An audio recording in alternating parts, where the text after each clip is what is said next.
Hey, how you doing? It's your boy BrogiNaric back again with another review. In this video, I'm going to be talking about DUNE, the 2021 movie, which was directed by Denis Villeneuve for Warner Brothers. It's in theaters and it's also on HBO Max. And I'm going to be giving my review and then spoilers at some point in the film. If you want to jump to the spoilers, it will be down in the description. The timestamp's down in the description. And before I get into this video, don't forget to like it, share it, and subscribe to the channel. We're still growing and we use your help. So DUNE, I think it was meant to come out last year, if I'm not mistaken, because the whole pandemic, it got pushed back. DUNE is a very popular sci-fi franchise based on this old sci-fi book from, I think, back in the 50s, written by Frank Huber. Very popular, very influential series. They made a movie about it in 1984 by David Lynch, which apparently fans hated because it's different from the source material. And from what I'm hearing, Denis Villeneuve wanted this to be closer to the source material, and the fans of the movie wanted to see it. I'm not too familiar. I'm familiar with Denis Villeneuve's work. I believe this is the first of his movies I've seen. And he's a very good director. I'm not going to say the man's a bad director. He's got a very cinematic style, beautiful style with this film. And I should say I'm not a fan of DUNE. Know very little about DUNE. So when people were getting excited for it, my excitement and expectations was more out of curiosity, just to see, what all the hype was about.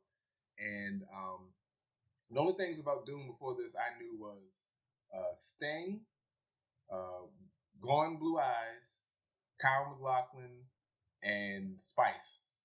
That was mainly the things I knew. And giant worms, giant sandworms. That was about it in sand. So those are the things I knew. Those were pretty much the things I kind of saw in the trailer. Great cast for this film, but after seeing it, I was not impressed with this film. Mainly the story. Like, the visuals were cool. The cinematography was cool, but the story itself, I know it's like part 1 of 2, I think they're doing for the full story, but from this movie that I saw, there was nothing much about it that got me excited to see a second part. I'm not saying that I hated the movie or think it's a bad movie. It's just, as someone who doesn't know much about DUNE, if this was supposed to get me excited about DUNE, it didn't. It just didn't. So the story, basically, the synopsis is, you got this kid named Paul. He's like a prince. It's set in the future. There's this planet. I can't remember the name of it, but it's a desert planet, and there's this special element on it called spice, which can be used to prolong people's lives, but it can also be created into, like, making starships go really fast. Like, it can make warp 5. So this group, it's like this whole empire in space, and this one particular group was controlling the mining of the spice and selling it throughout the universe, and they were really rich. And then one day, their emperor was like, leave the planet, and we'll let another planet do it. So the next planet comes in. That's the main guy's home planet. And once the main character's people, they go there, they got to now produce the spice, but it's not going to work out. And the kid is trying to figure out what's going on, but he's also, like, getting these weird dreams that he's the chosen one, and he's basically going on this venture to find out that he is the chosen one. That's basically it. It's essentially a chosen one story. Some people might get upset by me saying that, but that's what, at least what this first movie is. That's what it is. I don't know what the hell's going to happen in the second movie. I don't know nothing about it, but from what I saw, this was just a damn random kid with special ability is the chosen one. And then by the end of the movie, he is on his journey to find out that he is the chosen one. That's basically what this is. And I was like, oh, I've seen this before. And granted, this might be like a John Carter of Mars situation, where, like, John Carter of Mars is the original, but there's been so many things that have, like, done it recently and better. So when like, say, Superman, or hell, even Conan, or fucking some stuff that was in Star Wars, by the time the John Carter movie was made, it felt redundant, or it felt redundant. And that's kind of what I felt a little bit with this. Although I get the influences, I can see some of the Star Wars influence. Got a little bit of Matrix vibe. I got a little bit of some other shit. But anyway, so the cast is fire. Sadly, not many of them are used in it as much as I would have liked. Even though this movie is long as shit, this movie is like 2.5 hours. Now I can watch long movies. Recently watched James Bond, No Time to Die. That was like I think 2 hours and a half, and a lot of people complained about the runtime on that, and I thought the runtime on that was fine because I was enjoying it, so I was going with it. This one not so much. I felt the runtime. I seriously thought this was a 3 hour movie, and was shockingly surprised when it was only 2.5 because it felt like a 3 hour movie. And granted, I went into the movie tired, but I also went into James Bond when I was tired, and so I'm not gonna give that the benefit of the doubt because I was tired for both movies, and I know which one I was engaged in more. Um, but the cast is cool. You got Timothy Chalamet as Paul. I'm fairly certain this is the first movie I've seen him in. He was fine. I didn't find his character all that interesting. He's the Prince, Prince Atreides or whatever, and he's got the voice, and it's a special ability that allows him to do things, and he's haunted by these. Well, he gets these visions of what's going to happen in the future, and surprisingly, those things that he sees actually happens, although maybe not the way he thinks. Um, you got Oscar Isaacs, who plays his dad, Duke Leto Atreides. He was fine. I wish he was in it a little bit more than what he was, but he was cool. Um, Josh Brolin is like his head of the military guy. He's cool. Jason Momoa. So Jason Momoa plays Duncan Idaho. He is the fucking MVP of this goddamn movie. He was my favorite character in this movie. Jason Momoa. I don't think he's a great actor, but he's got a certain chemistry and not chemistry, certain charisma. And when he was on screen, it was fun. Like it just picked up a little bit. And then when he was gone for a while, it kind of went back. And I was kind of dozing in and out as the movie went on. And the moments when he popped back on screen, I was back. I was back in it.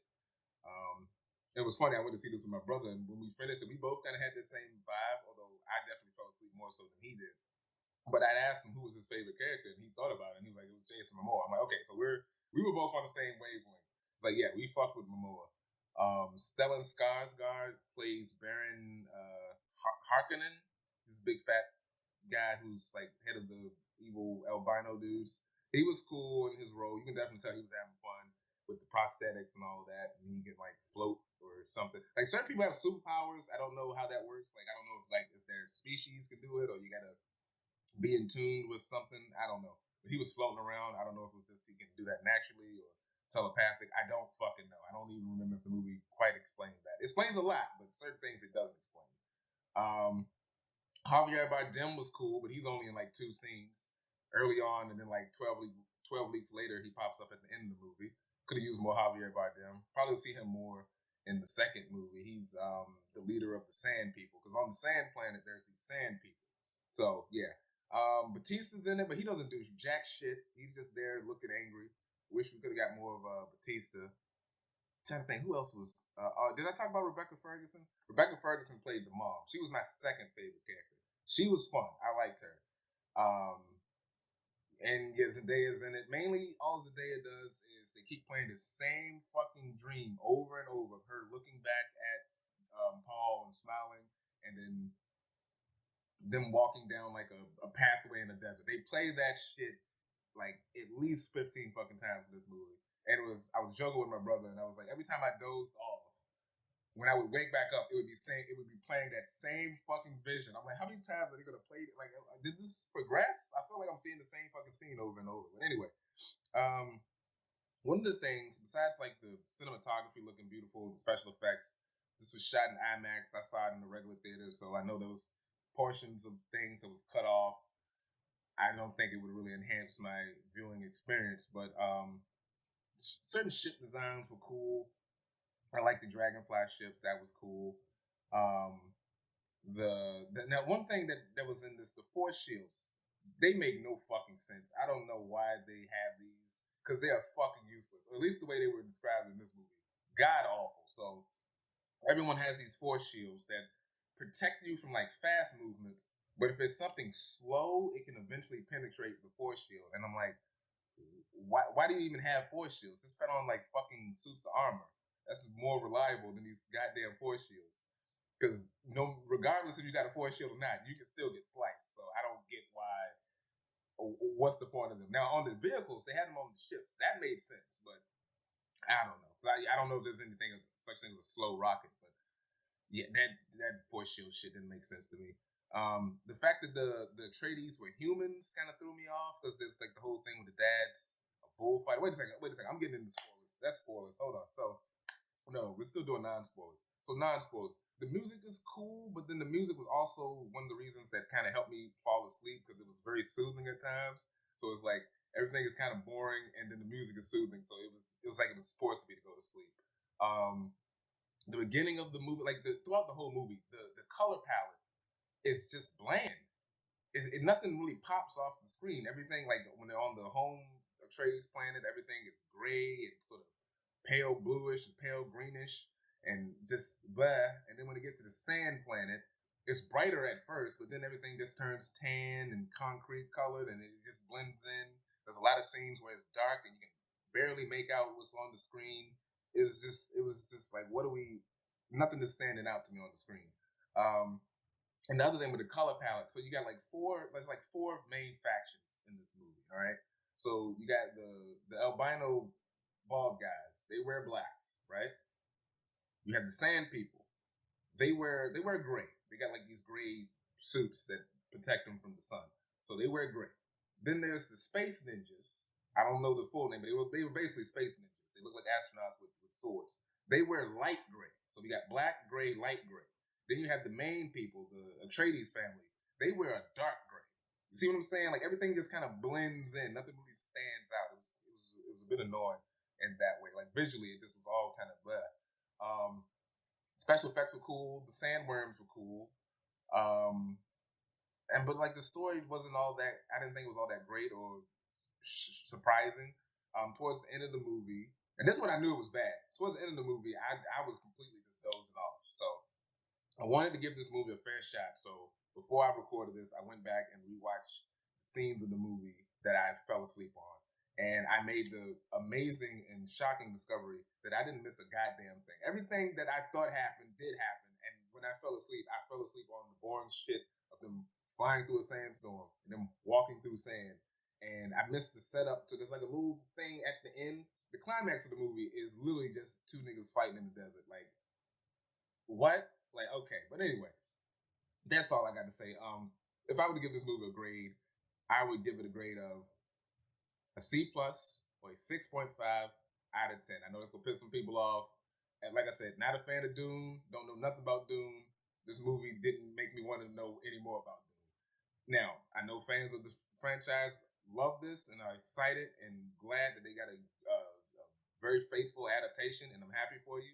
I want this movie to get a sequel because if there's, the fan base is pleased, keep it going. It's just it just wasn't for me. That's basically what this review is. And this happens from time to time. Certain movies people would really like, and I'm not into it, or movies I really like and people shit on it. And a lot of people are liking this movie. A lot of people who don't know anything about Doom are also liking this movie. I'm glad it worked for them, but this is my opinion. This is my channel, and I'm gonna keep it real. It didn't work for me. But that's all I gotta say for non-spoilers. And next, I want to get into some quick spoilers, not too much, because like I said, I don't know where the fuck this is going, but I'm just gonna talk about this movie in specific. So stay tuned for spoilers.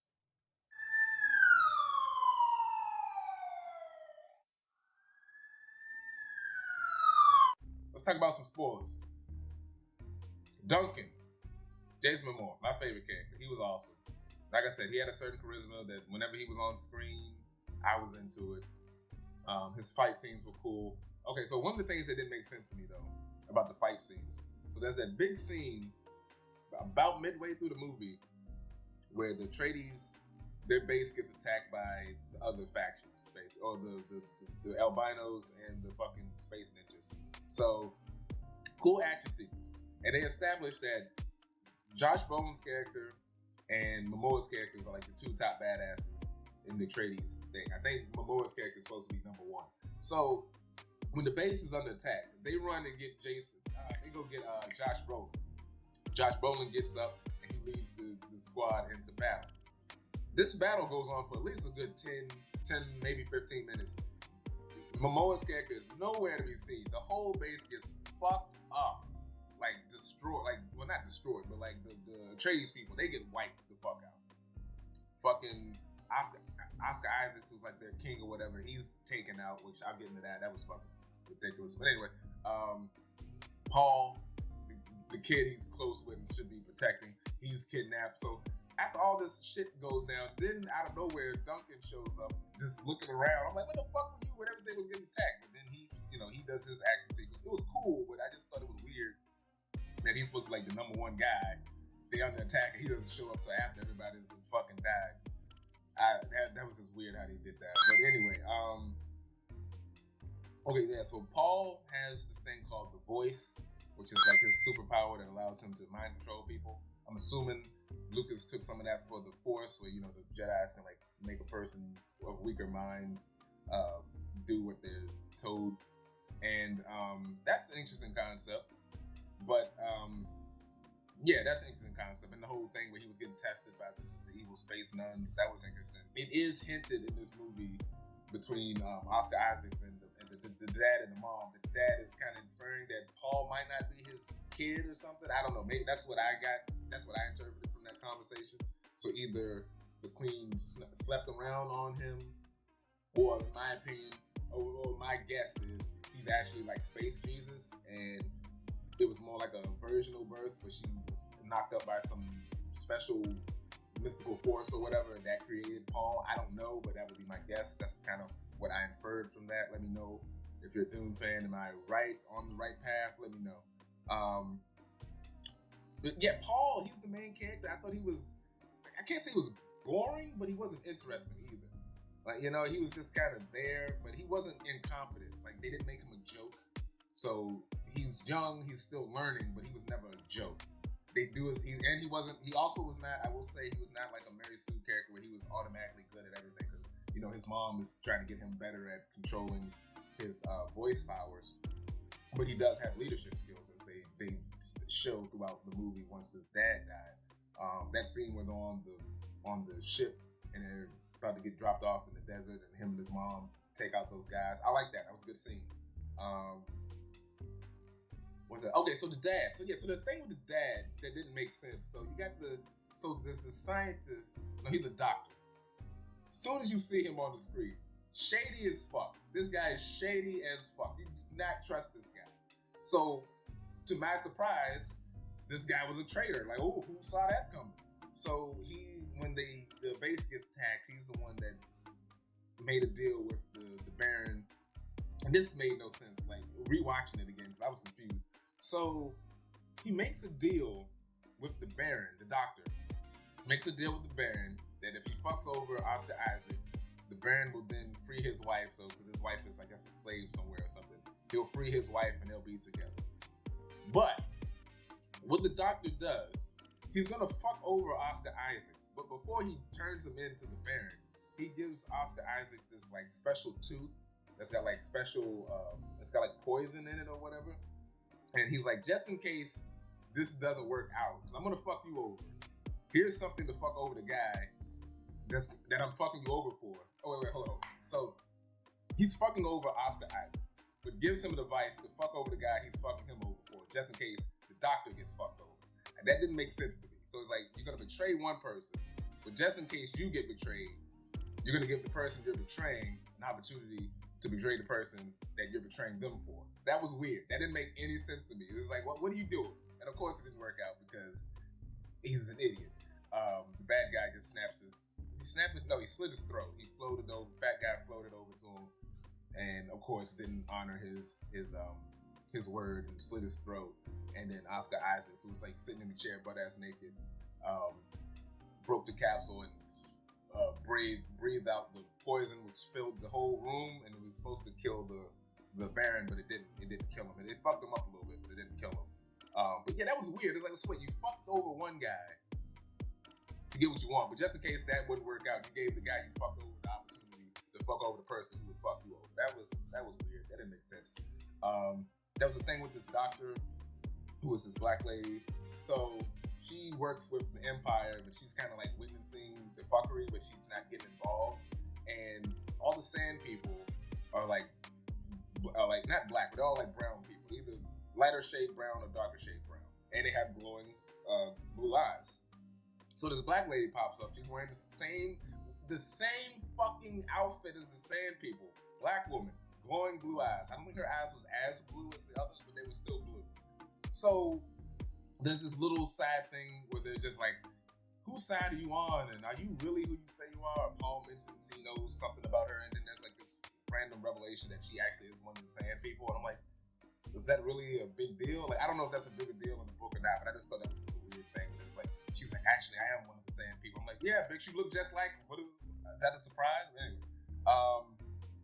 Paul is annoying because he keeps having these dreams over and over of him seeing Zendaya, him walking down this fucking pathway with Zendaya, him fighting with this random black dude in the desert.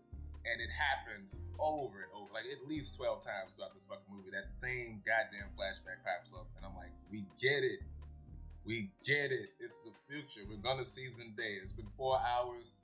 She hasn't shown up yet. We get it. We'll see it at the end of the movie. It was annoying. And then they kept playing that same sound, that that shit is annoying as fuck.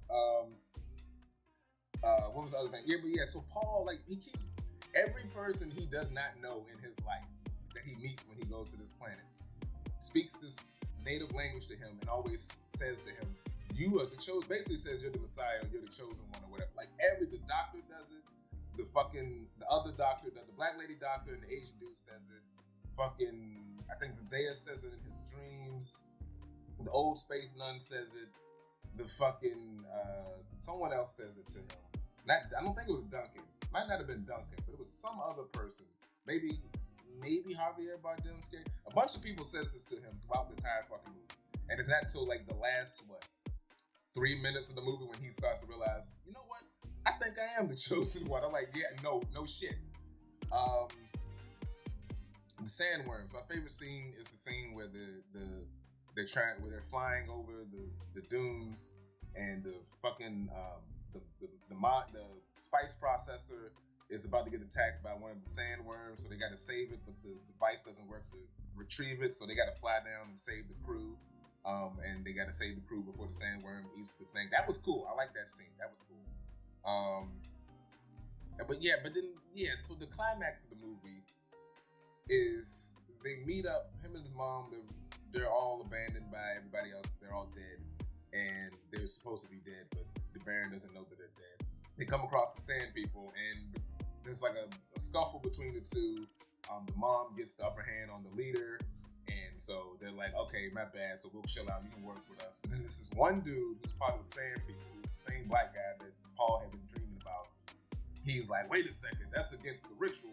If she got the best of you, I gotta fight for your honor or some bullshit. So, and they was like, man, don't even worry about that shit. But it's like, he's like, no, I gotta do this. This is how we do it. It's real, goddammit. So Paul steps up to fight for his mom, and him and Paul get into this little scuffle. Like, nothing special. The fucking I swear to God, the training sequence between Paul and Josh Brolin's character was far more interesting than this fucking fight. It's a basic ass fight. They're just fighting with sword, little knives, kind of almost like machete-like knives.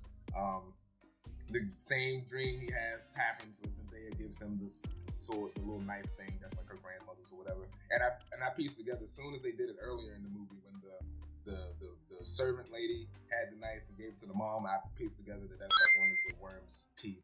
Like I said, this is just not that. It's not hard to follow. It's just I don't think it's all that interesting. But anyway, so they get into the little fight, but unlike the Atreides where they yield, the Sand people, they don't yield. If you get into a fight with a motherfucker, you gotta kill him. And Paul's never killed anyone before, so he has to kill this random asshole for being an idiot. And I was watching something, and someone said that was the climax of the movie, and I'm like, fuck, you're right. That was the climax of the movie. After all of this space shit, the climax of this first movie is just him fighting some random dude in the desert. Lackluster ass fight in the desert. And then they just walk off into the sunset and give you some flash forwards to what's going to happen in the next movie. apparently there's gonna be an army of people in gold suits versus an army of people in like dingy white suits. So I'm not looking forward to that, but that's what we got for the next one, y'all. But yeah, it wasn't for me. This popular franchise. Some people are saying this is a masterpiece. Some people are saying that this is going to be one of the great franchises like Star Wars and Harry Potter and Avatar and Lord of the Rings. I guess I'm not seeing it, but you know, y'all got it. Like I said, if y'all enjoyed this, read the source material, and this fit with the source material, that's good. This is something that's it's not for me. But yeah, just let me know what y'all thought about the movie in the comments. If you agree, disagree, doesn't matter. Just with us, let me know what you thought about the movie. And is there anything I should be looking forward to in the second part that might change my mind or might be better? Or is it going to be more of the same? Let me know in the comments. But thanks for watching, and stay tuned for more videos. Peace.